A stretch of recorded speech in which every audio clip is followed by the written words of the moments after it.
Let's work on today's technique. For more information, click on the link below. Welcome to GoodKnit Kisses. We're all about helping you stitch your love and love your stitches. Let's change colors. I'm going to add in white yarn, and we're going to this second peg and going underneath this little strand here. It's hard to see in the dark yarn. I found that using a tapestry needle to add this yarn goes in much easier. You can see how it pulls right on through.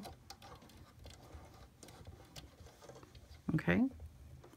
And it says to tie on our yarn, tie a knot.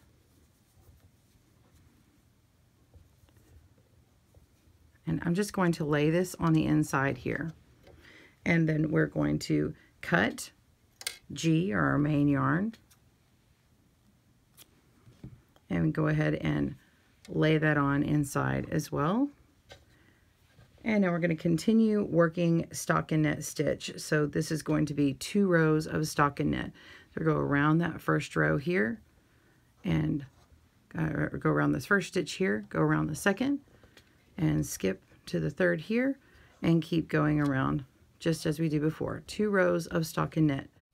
Thanks for joining us today, where we help you stitch your love and love your stitches. See you again soon.